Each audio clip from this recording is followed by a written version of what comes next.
folks, Chip Dick here from AirSight. I stopped by AirSight headquarters today and would like to introduce you to some of the great people that work for us, and I'm going to start with Kashif.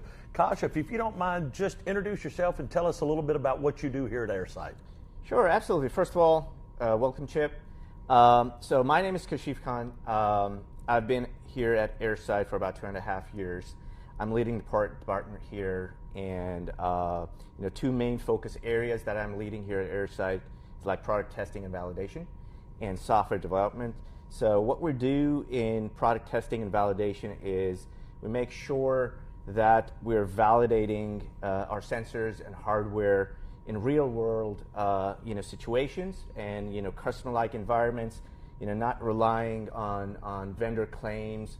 So we try to test like our customers, our operators, and not like vendors' demos, if that makes sense. And we turn those results, those insights we get from product testing and validation, into actionable, repeatable insights in the form of our great AirGuard platform.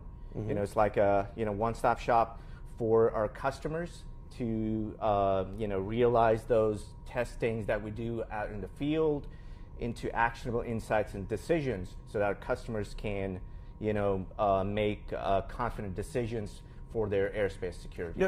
You're not actually saying that people would have a product that would overpromise what it does, would you? You're not saying anything like that, are you? That's exactly what I'm saying. Okay.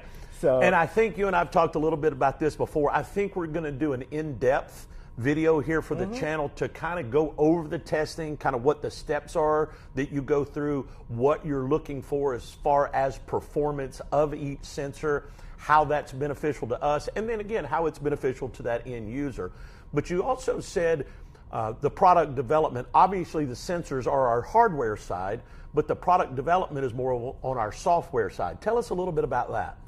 Exactly, yeah, and that is correct. So hardware side and software side. So software development is all about creating a great software platform for our customers so that they can get real-time situational awareness of their airspace.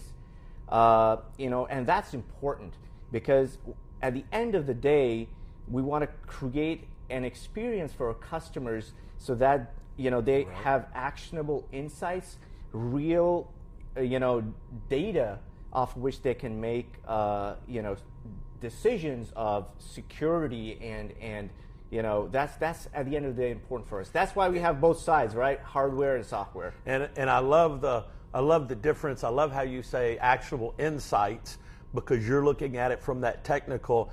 Me being the old knuckle dragger and having the law enforcement background, I'm looking at it as that actionable intelligence, so that end user actually has something that they can use to either do an investigation or further respond to whatever the threat is for them. Well, I appreciate your time today. We will be following up. We're going to do an in-depth on the sensors, how we test them, what we're looking for, and that we do an even comparison between sensors, because as you well know, we're hardware agnostic, so we're looking for those best sensors to integrate into our system. Absolutely. But again, appreciate your time. Thank you so much for stopping by. I appreciate all your help. Thank you. Thanks, folks. Have a good day.